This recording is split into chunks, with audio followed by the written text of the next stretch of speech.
മലപ്പുറം കാളികാവിലെ നരഭോജി കടുവയ്ക്ക് വേണ്ടി മൂന്നാം ദിവസവും തിരച്ചിൽ 20 പേരടങ്ങുന്ന 3 സംഘങ്ങളാണ് RRT തിരച്ചിൽ നടത്തുന്നത്.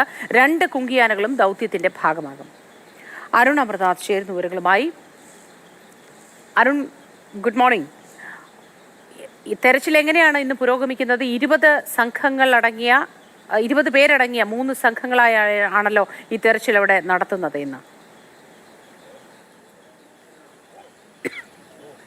Moti, good morning. വനം വകുപ്പ് അത്തരത്തിലുള്ള മുന്നൊരുക്കങ്ങളെല്ലാമായി സജ്ജം തന്നെയാണ്. മൂന്നാം ദിവസത്തേക്ക് ഈ തെരച്ചിൽ നടക്കുമ്പോൾ എനിക്ക് പിറകിലായി കാണുന്ന 2 കുങ്കിയാനകളാണ് ഈ ദൗത്യത്തിനായി എത്തിച്ചിട്ടുള്ളത്. കോന്നി സുരേന്ദ്രനും കുഞ്ചുവും. ഇന്നലെ വൈകിട്ടോടു കൂടിയാണ് കോന്നി സുരേന്ദ്രനെ കൂടി ദൗത്യത്തിനായി എത്തിച്ചിട്ടുള്ളത്. പക്ഷേ ഏറ്റവും പ്രധാനം, കടുവയുടെ സാന്നിധ്യം ഇതുവരെയും കണ്ടെത്താൻ സാധിച്ചിട്ടില്ല എന്നുള്ളതാണ്. 50 ക്യാമറകൾ സ്ഥാപിച്ചിട്ടുണ്ട്, തെർമൽ ഡ്രോൺ ക്യാമറകൾ ഉൾപ്പെടെയുണ്ട്. പക്ഷേ ഇതിലൊന്നും കടുവയുടെ സാന്നിധ്യം ഇതുവരെയും കണ്ടെത്താൻ സാധിച്ചിട്ടില്ല എന്നുള്ളതാണ്. 2 കൂടുകൾ വകുപ്പ് സ്ഥാപിച്ചിട്ടുണ്ട്. ഈ കടുവയുടെ ആക്രമണം നടന്ന ആ പ്രദേശത്തും ഒപ്പം മറ്റൊരു മേഖലയിലുമായി 2 കൂടുകളും വനംവകുപ്പ് സ്ഥാപിച്ചു.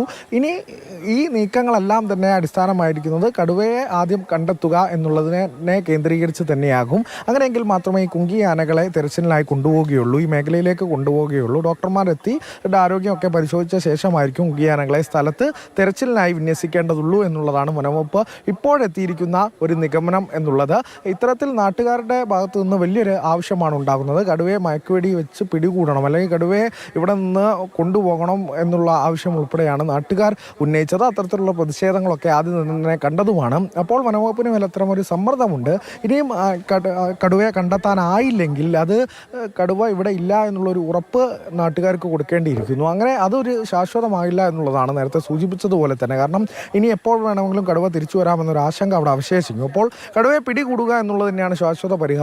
പക്ഷേ ഇതുവരെയും കടുവയെ കണ്ടെത്താൻ സാധിച്ചിട്ടില്ല എന്നുള്ളതാണ് വെല്ലുവിളിയാകുന്നത്. മോത്തി, തീർച്ചയായിട്ടും അതൊരു വലിയ വെല്ലുവിളിയാണ്. ഇതുവരെയും കണ്ടെത്താൻ കഴിഞ്ഞിട്ടില്ല എന്നത്. 50 നിരീക്ഷണ ക്യാമറകളും തെർമൽ ഡ്രോൺ ക്യാമറയും അടക്കമുള്ളവ സ്ഥലത്ത് എത്തിച്ച് പരിശോധന നടത്തുന്നുണ്ട്. കൂടുകൾ സ്ഥാപിച്ചിട്ടുണ്ട്. ഈ പ്രദേശവാസികൾ ആരെങ്കിലും സ്ഥലത്തുണ്ടോ അരുൺ? അവരുടെ ഭാഗത്തു നിന്ന് ഇപ്പോൾ എന്ത് തരത്തിലുള്ള പ്രതികരണമാണ് നമുക്ക് ലഭ്യമാകുന്നത്? നിലവിൽ നമ്മളുള്ളത് ഈ കുങ്കിയാനകളെ നിർത്തിയ താവളത്തിന് സമീപമാണ്. ഇവിടെ നിന്ന് ഏകദേശം കുറച്ച് അകലെയാണ്, ഏകദേശം ഒരു 500 മീറ്ററോളം അകലെയാണ് ഈ ഒരു മേഖല. ഈ ഒരു മേഖലയിലേക്ക് ദൗത്യസംഘം മാത്രമേ കടന്നിട്ടുള്ളൂ. അവിടേക്ക് പ്രവേശനം അനുവദിച്ചിട്ടില്ല ആർക്കും. ദൗത്യസംഘം മാത്രമാണ് ഈ മേഖലയിൽ വിന്യസിച്ചത്. ഇവിടെ കുറച്ച് ആളുകളൊക്കെ ഉണ്ട്. പ്രദേശവാസിയല്ലേ? എന്താണ് ഈ കുങ്കിയാനകളൊക്കെ എത്തിച്ചേർത്തുന്ന തെരച്ചിലിൽ പ്രതീക്ഷയോട് കൂടിയിട്ടാണ് നമ്മളിത് നോക്കിക്കാണുന്നത്.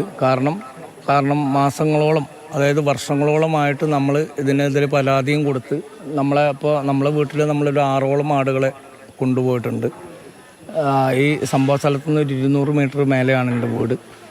പിന്നെ ഇത് വന്നിട്ട് ഈ ദൗത്യം പൂർണ്ണമായിട്ടും വിജയീകരിച്ച് നമുക്ക് ഈ കടുവയെ കൊന്നിട്ടേ ഇവിടുന്ന് കൊണ്ടുപോകാൻ പറ്റുള്ളൂ എന്നുള്ളൊരു കാഴ്ചപ്പാടാണ് ഞങ്ങൾ പ്രദേശവാസികളും ഈ ഉള്ള ആൾക്കാർക്കുമുള്ളത്.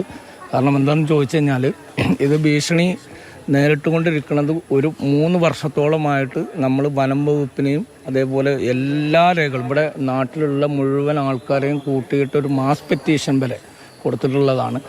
എന്നിട്ട് അപ്പോഴൊക്കെ പറഞ്ഞത് എന്താണെന്ന് ചോദിച്ചു കഴിഞ്ഞാൽ ഇതൊരു കടുവയുടെ സാന്നിധ്യമല്ല, കടുവയല്ല, ഇതാണെന്നുള്ള ഇതായിരുന്നു. ഇപ്പോൾ ഒരു ജീവൻ പൊലിയേണ്ടി വന്നു. ആ ജീവൻ പൊലിയേണ്ടി വന്നതിൻ്റെ സാഹചര്യത്തിലാണ് ഇപ്പോൾ ഇങ്ങനെയുള്ള സംവിധാനം. ഈ സംവിധാനങ്ങൾ കുറച്ച് മുന്നേ എത്തിച്ചിരുന്നെങ്കിൽ ഒരു ജീവൻ ഒരിക്കലും പൊലിയില്ലായിരുന്നു എന്നുള്ളൊരു അഭിപ്രായമുണ്ട്. ഇനി നമുക്ക് പ്രതീക്ഷയുണ്ട്. ഇന്നിപ്പോൾ കോന്നി വന്നു, ഇന്നലെ കുഞ്ചു വന്നു, ഇന്നലെ 50ഓളം ക്യാമറകൾ അവിടെ സ്ഥാപിച്ചിട്ടുണ്ട്. മാത്രവുമല്ല ക്യാമറയിൽ ഇന്നലെ കണ്ടെത്താൻ കഴിഞ്ഞിട്ടില്ലെങ്കിലും ഒരിക്കലും അവിടെ നിന്ന് വിട്ടു പോകാൻ സാധ്യതയില്ലാത്തൊരു സ്ഥലമാണ്. ഒരിക്കലും ഇവിടെ ഫോറസ്റ്റോ കാര്യങ്ങളോ ഒന്നുമില്ല.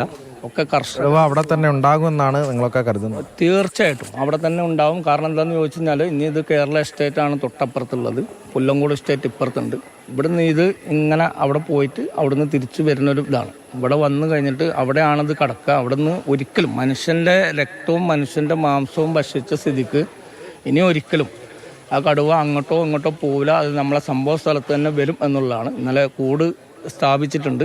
കൂട് സ്ഥാപിച്ചത് വെച്ച് നോക്കുമ്പോൾ നമുക്ക് പ്രതീക്ഷയുണ്ട്. കാരണം എന്തായാലും ഇതിനെ പിടിച്ച് നമ്മളിതിനെ കൊന്നിട്ട്, കാരണം ഇതിനെ ഇനി ഇവിടുന്ന് പിടിച്ചിട്ട് കൊണ്ടുപോയിട്ട് വേറെ എവിടെയെങ്കിലും കൊണ്ടുപോയി വിട്ട് കഴിഞ്ഞാൽ ഒരു നരഭോജി കടുവയെ സംബന്ധിച്ചിടത്തോളം തീർച്ചയായിട്ടും അത് മനുഷ്യനെ ആക്രമിക്കുന്നുള്ളതിൽ യാതൊരു സംശയവുമില്ല.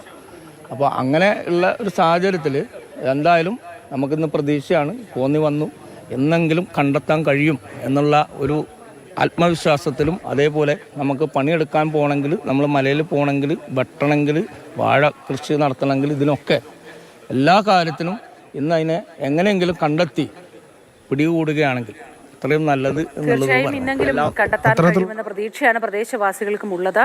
3 ദിവസമായി തെരച്ചിൽ തുടരുന്നുണ്ട്. കടുവയ്ക്ക് വേണ്ടി തെർമൽ ഡ്രോണുകൾ അടക്കമുള്ളവ സ്ഥലത്തെത്തിച്ചുകൊണ്ടുള്ള ഒരു തെരച്ചിലാണ്.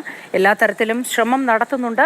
മയക്കുവെടി വെച്ചോ അല്ലാതെയോ ഒക്കെ പിടിക്കാൻ കഴിയുമെന്ന പ്രതീക്ഷയിലുമാണ്. അരുൺ അമൃതാഥാണ് വിശദാംശങ്ങൾ നൽകിയത്.